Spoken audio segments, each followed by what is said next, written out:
Hoe Brian Eno het miljoenenbedrijf U2 door een bij de vuilnis gevonden spiekertje laat zingen.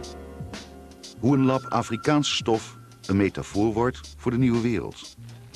En hoe een 25 meter hoge klok ons bewust moet maken van de volgende 10.000 jaar. Dat zijn vanavond de berichten uit de nieuwe wereld.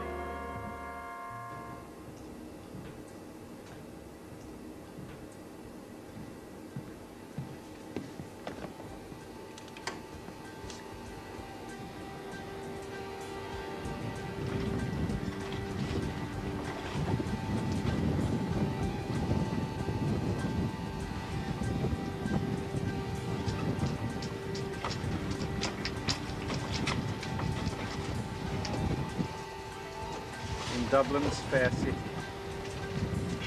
This is where we're recording.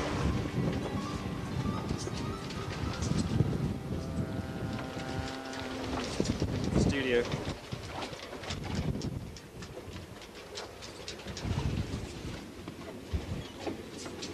It's a typical modern engineer wearing the DMW t-shirt, which is insisted upon now in all modern studios.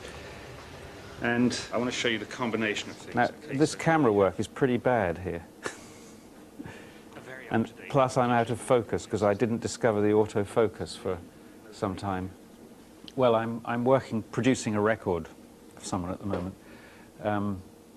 It's a very big, famous band who could afford anything they want, really, in terms of equipment. And interestingly, make the typical contemporary assemblage of the most modern with the most antique. For instance, this little amplifier here, which is only about so big, comes from the 50s, and as you can see has one control, which is louder. It's called a Fender Tweed, a tiny little, very simple amplifier, which happens to have a particular great sound. And the sound actually is that it distorts very easily. There we are, there's the one control. Volume. In this corner we have Stradivarius type electric guitars, some of them 45 years old.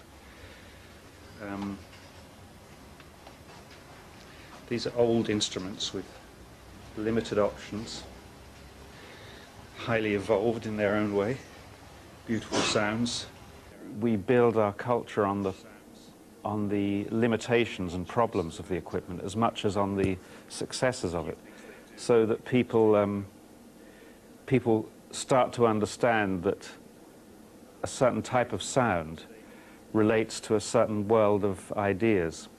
And it doesn't matter whether the sound is accurate or could be bettered, or it doesn't matter. It's just part of the sound of that world. And look, you'll notice that the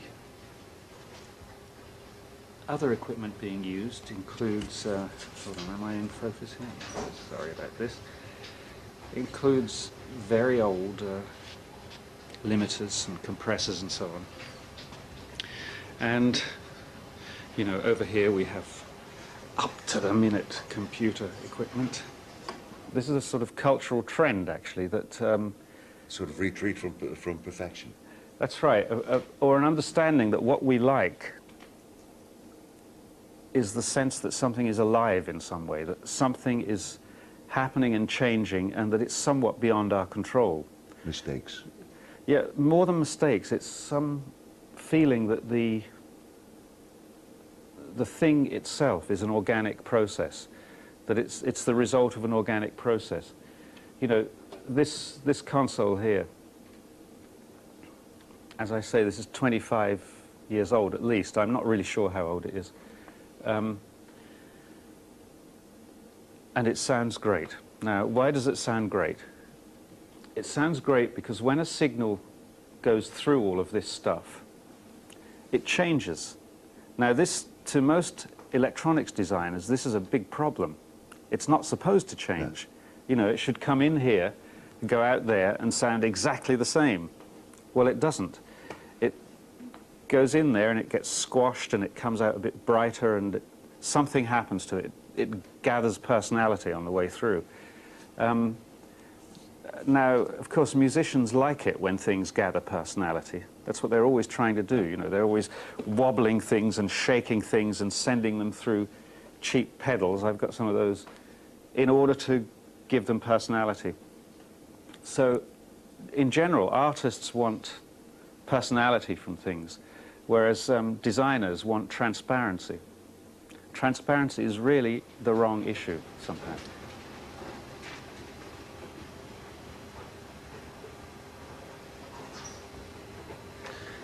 This is a speaker I found in a rubbish bin on the way into the studio one day. Has a nice sound. If you put things through it, they sound broken in an interesting way. That speaker probably cost something like £4 originally. It's interesting that its results will end up on a record that may sell several million copies. You know, the computer revolution was sold on the basis of a lie, actually. We can give you as many options as you can imagine. You can do absolutely anything. And in fact, a lot of synthesizers are designed that way. You know, you buy a synthesizer and it has 6,000 instruments in it, basically. And you can do everything to any one of the instruments, you know, so you can turn each one of those into another 6,000 instruments. This huge amount of choice is considered to be a great idea, whereas to me it's a nightmare. You know, it's a little bit like going in when you're very, very hungry. You go into a Chinese restaurant and the menu is 420 pages long and you're starving and you think, just get me something to eat. You know, this proliferation of choice is a kind of illusion of freedom, which actually turns out to be very confining. You know, why do people keep going back to using instruments as simple as that electric guitar? Like I say, there aren't very many choices there, you know. But they do it because since there are so few choices, you very quickly can develop a relationship with the instrument. You very quickly learn that if you do that little thing, something special happens. If you have that knob, there are only 4 of them on there, if you have that one at 10 and this one at 5, you get a particular tone, and you can start to learn what that tone does and what you can say with that. Very few people ever get to that point of rapport with synthesizers, because with a synthesizer, it's too easy to change to do something completely different. To actually have anything meaningful, there must be a limit. And this is the message that people keep coming back to and learning again and again, I think, with technologies and culture in general, that for the thing to have meaning, it must have limits. Now, of course, we're in a technology era which seems to have no limits. It keeps saying to us, you don't have to have limits. You can do anything you want to. So then the responsibility on us turns around and we have to say, well, actually, we want limits. We work better with them.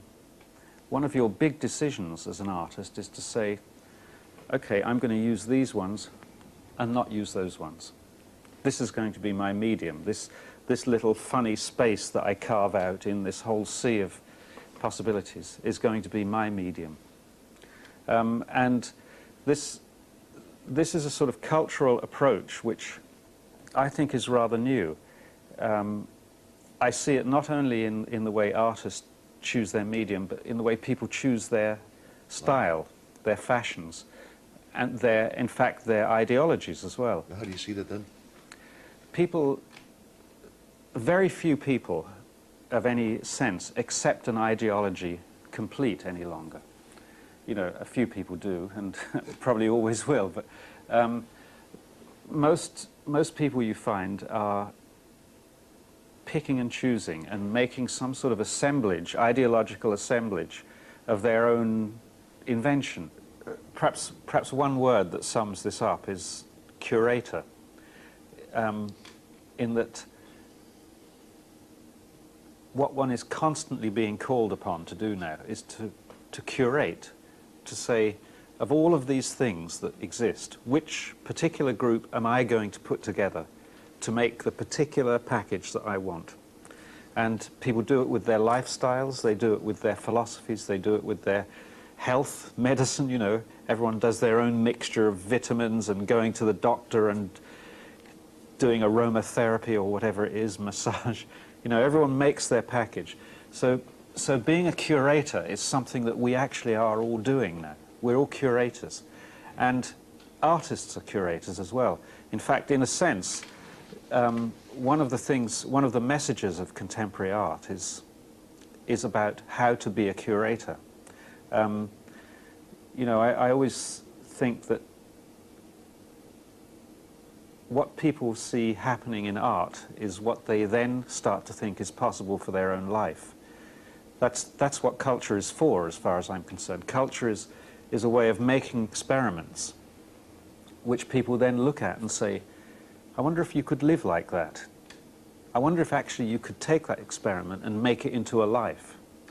And I think you see that happening over and over again, that culture tries something out and people then incorporate some of that or all of it into their lives. I think people are less inclined, and in fact find it old-fashioned, to make, to accept whole ready-made packages of ideas. In fact, we laugh at people who do that, rather. You know, we find nationalism, such as you see in Yugoslavia at the moment, we find it incomprehensible that people should want to belong to a tribe that much, should want to identify that strongly, and should want to accept everything that goes with belonging to that tribe without saying, yes, but actually I don't quite belong there. You know, my position is somewhat different and I have to make my own adjustments. Confusion is the current state of being. Here's a hat that probably should not be commented upon further.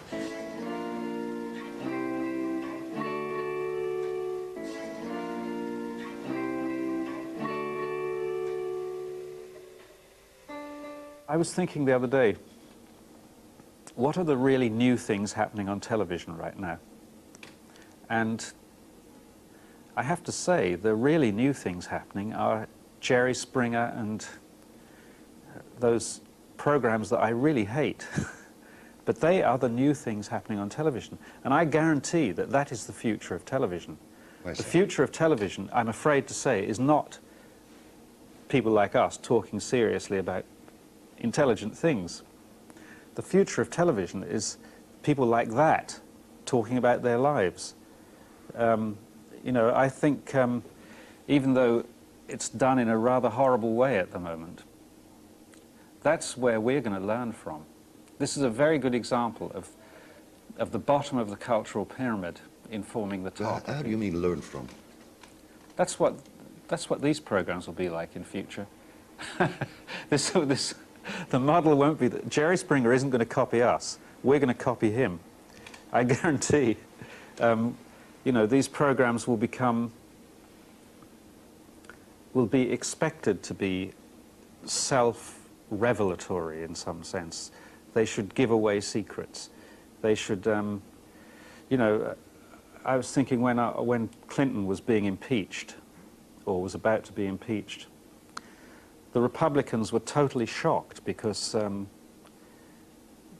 the people of America seemed to be quite happy to accept a president who got blowjobs from his secretary in the Oval Office. And I know why they were ready to accept it. It's because they've seen all of that on Jerry Springer now. Exactly. In fact, they think it's quite normal. What else do you expect a president to do? Of course he would do that, you know. Now they've got used to the idea that everyone is a freak. It's not shocking any longer. You know, the Republicans who don't watch television, of course, who wouldn't have seen that kind of thing, wouldn't be in touch with that mood. So I think, I don't know, you probably don't need any of this, but we just got into that tangent. You know, the future of television might come from the worst things on television rather than from the best. Think of pop music, you know. What did pop music come from? It came from the sort of debasement of the blues. You know, I can remember when it first started because my life exactly spans the history of pop music. I was 7 when the first rock and roll record came out, and I remember it. Which one? Well, the first one I thought was the first rock and roll record was the Silhouettes' Get a Job. That came out in 1955. I remember very clearly the effect of that music, and I remember what people said about it. This will last 5 years. That was the main thing. It's not going to last. And nobody thought it was going to last, including the musicians making it. The more serious people said this is debased and it's a very poor form of a great form of music. It was the blues, it was rhythm and blues, it was country music. All of those things that Alan Lomax had been collecting in the 30s and 40s. It was all of those reduced to some pathetic teenage pap. That's what it looked like. And anyone who was smart said, this is awful. It's not going to be a music. You know, it has no strength and no honesty. Well, it became the music of our time, you know. Without a doubt, when the history of this era of culturally is written, the music of our time won't be avant-garde classical music, it will be that. Yeah. So you have to be very careful in our culture because things arise and grow from really very unexpected places, from rather profane roots. You know, and maybe one has to look at politics that way as well. Is the political future going to come from the systems that we know at the moment, the intelligentsia, the clever ways of discussing left and right, and all those arguments that have been the story of the 20th century? Or is it going to come from somewhere quite unexpected, like the political equivalent of the Jerry Springer show, or of doo-wop music, you know? And what are those places? How do you identify them? What could it be? Do you know the thing we call corruption now?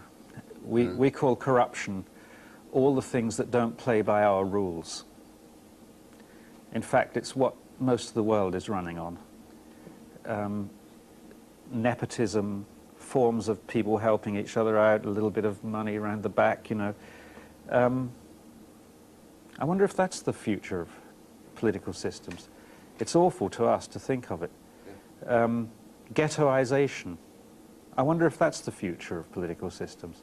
You know, we've been... Ghettoization, yeah. Yeah, well, we've been in Yugoslavia now for 7 or 8 years, trying to insist that they design a future which is pluralistic, the kind of future we imagine we would like to live in. You know, we come from countries that are multiracial, that make a big issue about tolerance, that regard tribalism as old-fashioned, having no point in this time. And we look at Yugoslavia, for example, or Rwanda, or these other places, and we say, that's primitive. They have no right to feel like that. What if it's not primitive? What if that is actually the future, the political future? Yeah. You know, I mean, I've been involved in the Balkans to some extent through working with War Child, and I have to say, I've started to undergo a change of heart. I was convinced for many years that, you know, Bosnia in particular could and should be a multiracial society of the future, a pluralistic, liberal, blah, blah, blah, kind of place I would like to live. Now I start to think, well, why should they? You know, is it actually so bad that Croats all live there, Serbs live there, and Bosniaks live there? well, I would prefer it wasn't that way, but maybe that is the way of the future, you know. I'm not saying that it is, but I'm saying that we don't have the right to think that our solutions, our classical solutions, are correct. We can't control the future. We can't predict it. We know we're going to have to make guesses. We're going to have to improvise. So what's the best position to be in to improvise well? What do I need to have in order to put together something that will work in an unknown future situation?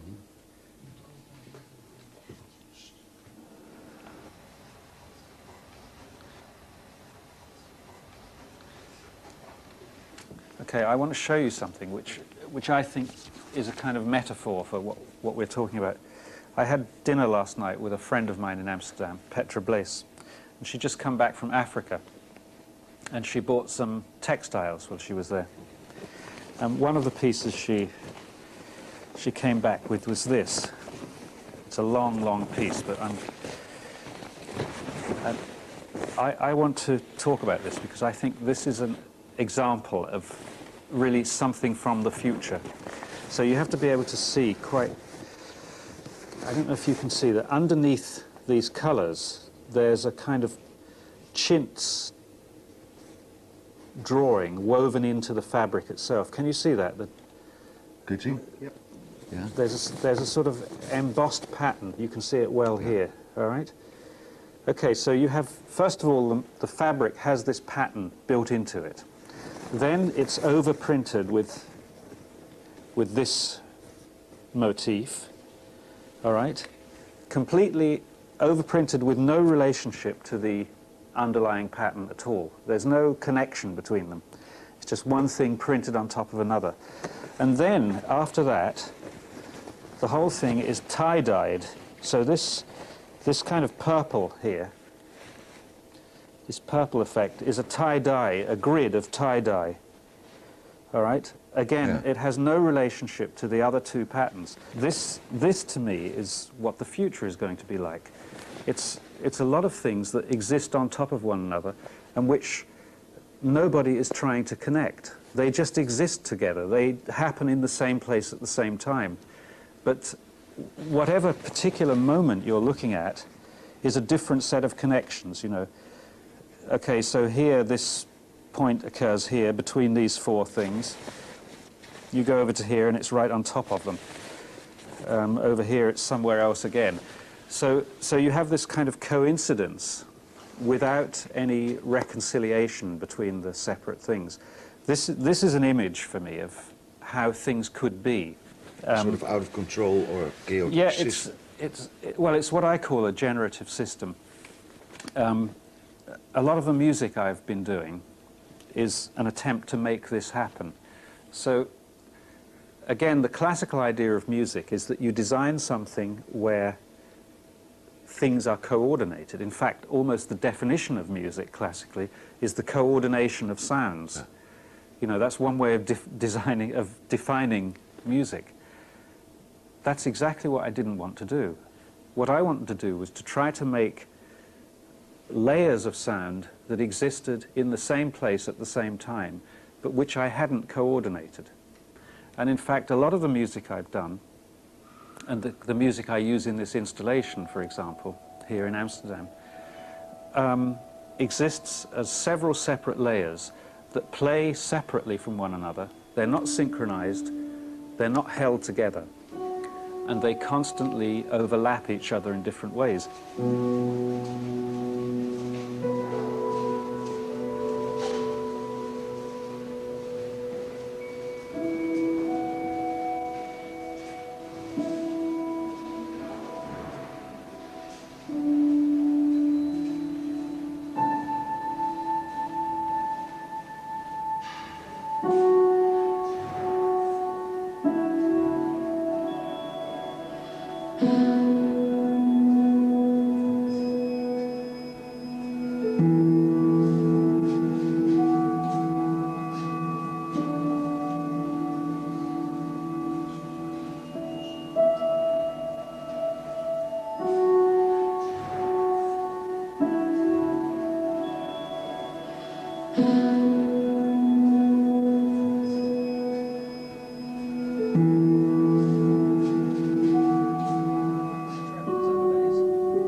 instead of the job of the artist being to design something in all its final details, the job of the artist becomes, I'll set in motion a lot of different processes and I'll let them work themselves out. I'll see how they collide with one another. Now, as I said earlier, what becomes possible in art becomes thinkable in life. That's what I think happens, the process that happens. If you say to people, what about designing a life in that way? About thinking of a life in that way? I'll set in motion a number of processes, and then I'll just see what they do with one another. I'll see what they, in future, I'll see how they combine with one another. I can't predict it. You know, one of the aspects of this kind of music that I've been making is that I can't predict its future. I can sort of know roughly what it's going to be like, because I know the individual elements. But the most interesting thing about it is that the combinations are often very surprising. This is the whole basis of complexity theory. You know, complexity theory is really the science of now, because it's the understanding that organic life, anything that we call organic, can be generated from the combination of a few very simple starting points. You set in motion 4 or 5 very simple processes, and you get, as a result, one unimaginably complex process. So complex that you think of it as life. You call it life. Life is the name we give to a certain level of complexity. That's the only definition we can come up with. And when things reach a certain level of complexity, we call them lifelike.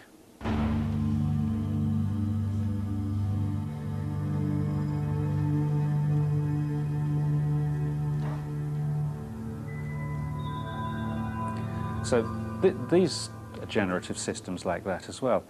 So here you have 3 processes working separately from one another to generate one result, which is that final color. I can speed them up. The processes are all very simple. You know, it's just things going on and off, basically. But the result is very complicated. Now, that kind of process runs throughout this whole way of designing things. If I start the thing, okay, here we're getting all those colors appearing. And then there's another set of processes going on that decide how this picture gets cut up and moved around. This is a moving version of that piece of fabric I just showed you. It's a moving version of the kind of music I've been making. But I think it's also a moving version of the way more and more things are starting to happen. It's quite unclassical. If I were a classical artist, I would think now, I want this to be red at such and such a time, and I want that one to be yellow, and then I want this to happen. I would try to design the whole process.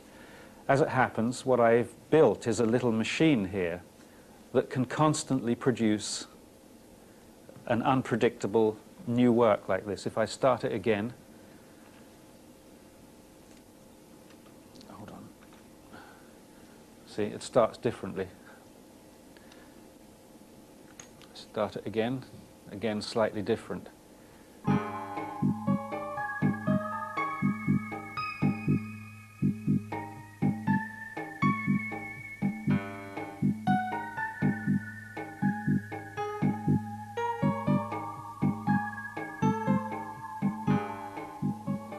I'm thinking that more and more we are moving away from the classical idea of making things, moving away from it not only in terms of the objects that we make for pleasure, like cultural objects, but in terms of the systems we make, you know, the political systems, the lifestyle systems, and so on. It's also frightening then, because it's loose.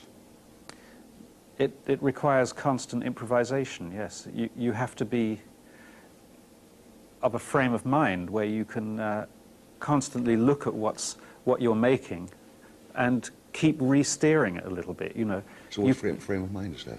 Well, again, the old image of security used to be get a job with a nice pension plan and sit there for 42 years and then retire. So the old idea was that you could design a future for yourself, and it would all play out, and at the end of it you'd get this big pot of gold called the pension.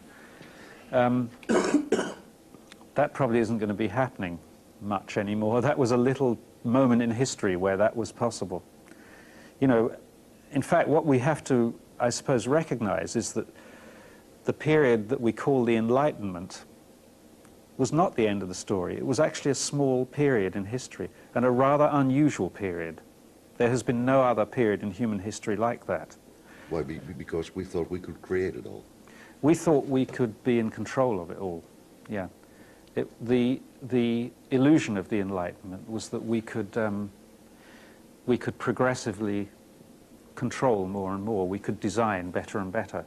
We could plan better.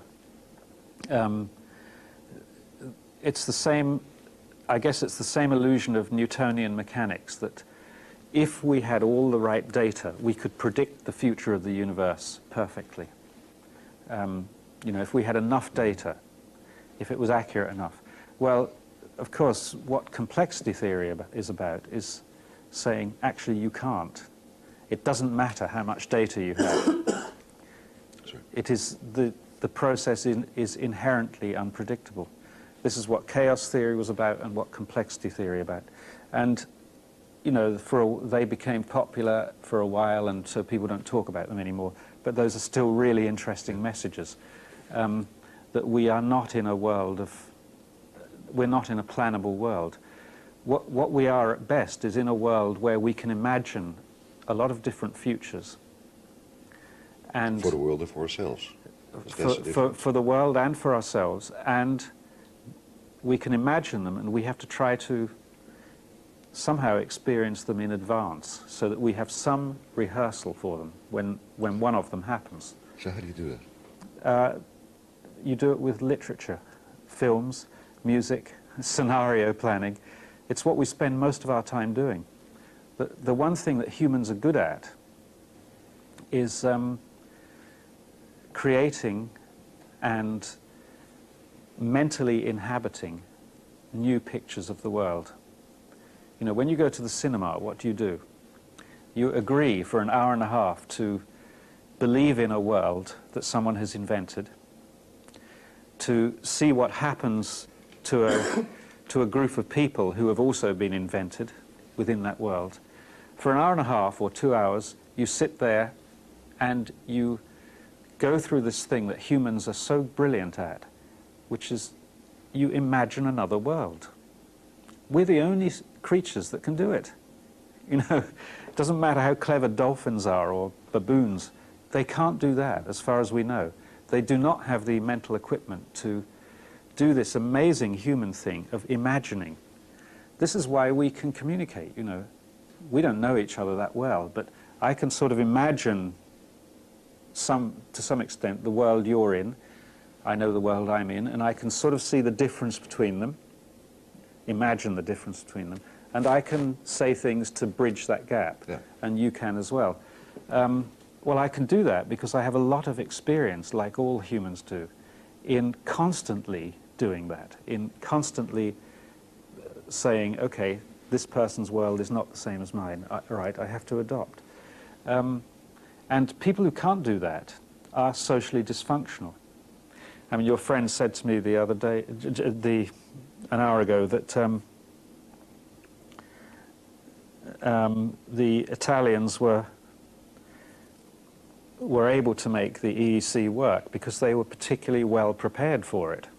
They were psychologically prepared for a free-flow, improvised, slightly corrupt, perhaps complicated system, such as the EEC is. Because of corruption, because of... Well, actually, I think corruption is not really the answer. I think it's because for a very long time, you know, this is a country that's had over 50 governments since the war. For a very long time, they've recognized that government is not where things are being decided. That perhaps they're used to the idea of constantly negotiating.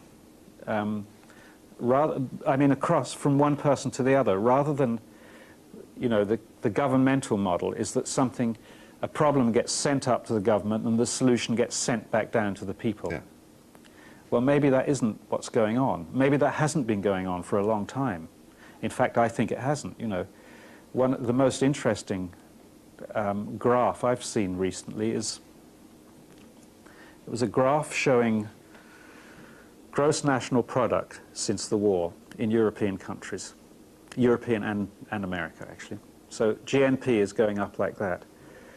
And superimposed on that was another graph showing the amount of money moving through non-governmental organizations. Now, non-governmental organizations means all sorts of things, like from Greenpeace to GATT, World Trade Organization, to the gun lobbies, to anything. Mm-hmm. Anything where people are trying to regulate their affairs without going through national governments. And, okay, so you have the graph of GNP like that. That graph of NGOs is like that. It's astonishing. And what that means to me is that more and more of the energy of human interaction is being done by humans without reference to governments. Yeah. It doesn't mean I think governments have no place, but it means that their place becomes more and more specifically managerial, less and less moral. And this is why all governments end up actually saying the same thing. This is why the government of Tony Blair ends up carrying out a lot of the policies of the Conservative government before it. It doesn't represent some ideological shift.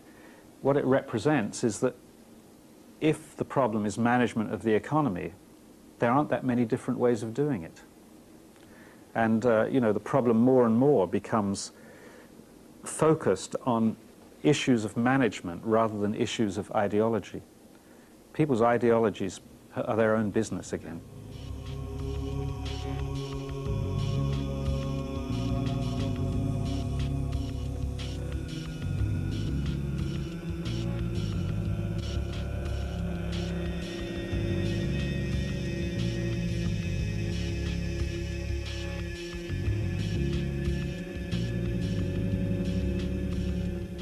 We need some kind of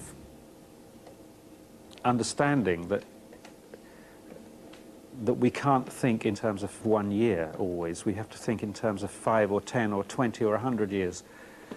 You know, we have, every 10 years our power as a species multiplies by about 10, I would say. We become incredibly more powerful. We can destroy our whole solar system quite soon. But we don't become more responsible along with it. The power keeps increasing, but the responsibility actually starts to retreat. Retreat? Yes, well, I'll give you an example of long-term thinking. This is a true story. About 20 years ago, the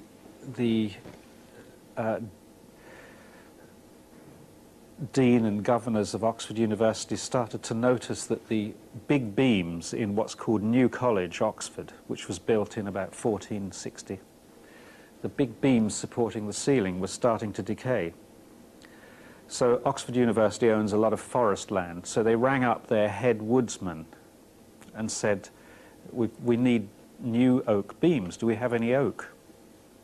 And he said, well, we've been waiting for you to ask about that. And it turned out that when they built New College, Oxford, in 1460 or whenever, they planted a grove of oak trees to replace those beams. And those oaks are now 500 years old and were perfect, ready to be used. That's a true story, you know. Now that's really forward thinking, to think 500 years ahead like that. We don't really have the social confidence to do that. We don't have the confidence to even believe that anything's going to be here in 500 years' time, let alone that we actually plant trees for it. So we somehow have to start trying to act as if there is going to be a future. Currently, we don't act as if there's going to be a future.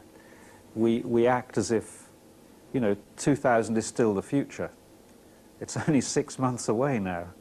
And it's as if nobody has really thought past that time. So that puts on a new responsibility on people. Yeah. Well, this is what this Long Now project is about, the clock of the long now. Do you know about this thing? This is basically an idea between a group of people to decide to act as if humans are going to be here in 10,000 years' time. It's a decision. We're trying to make something that is going to be here for the next 10,000 years. And not only be here, but will continue working, doing something. Can you explain how the clock works? I will if you like, but this might be a bit of a separate program. I'm trying to think of a way of doing it quickly.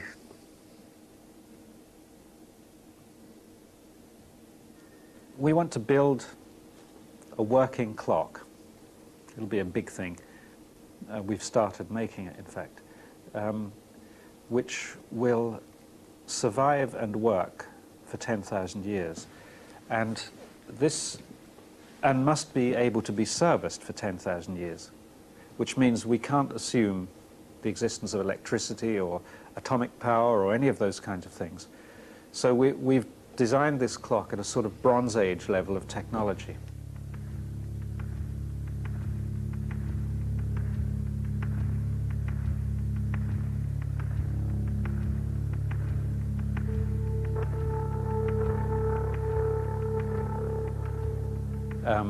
We've designed it assuming that there are going to be 3 or 4 dark ages, at least in the next 10,000 years. We've designed it assuming that there may be social revolutions and ecological catastrophes and so on. But we've designed it primarily on the assumption that people would continue to be around. And the main reason for doing this completely mad idea, actually, is to communicate a single message to the rest of the world, which is, here's a group of theoretically smart people, they're all quite smart people, who are confident enough that there's going to be a future, that they're prepared to put a lot of time into building something to exist in that future. Now, I think this has a kind of iconic significance in that, in a sense, humans make the future by the expectations they have now. If you decide to act as though that future is going to happen, it's more likely to happen. You start creating it. If you decide to act as if that's there, it starts to be there. If you decide to act as if this is going to be there, that starts to be there.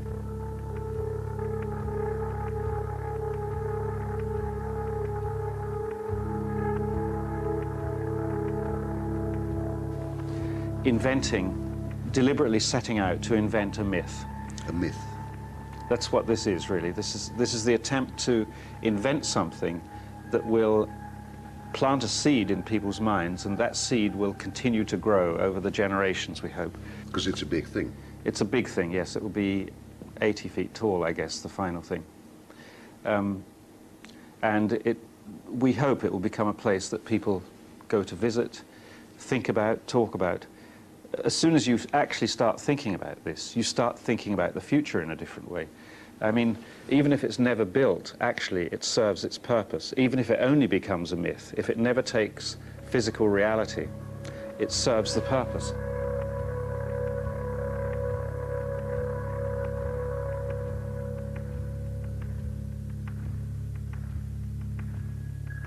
We're not building on nothing here. We're trying to say, look, we have this amazing talent for cooperation. Let's extend it not only in space, but in time as well. Let's cooperate with the future. Let's not just cooperate across, with ourselves, across geographical boundaries, and so on and so on, but let's cooperate in time.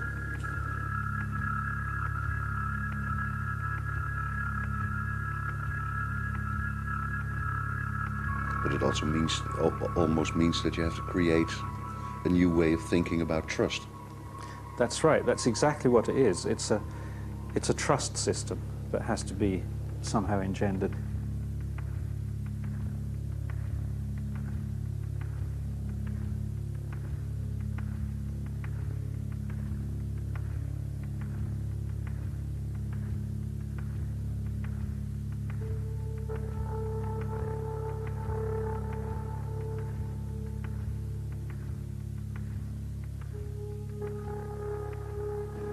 If artists have any kind of responsibility, and I'm not sure that they do actually, No.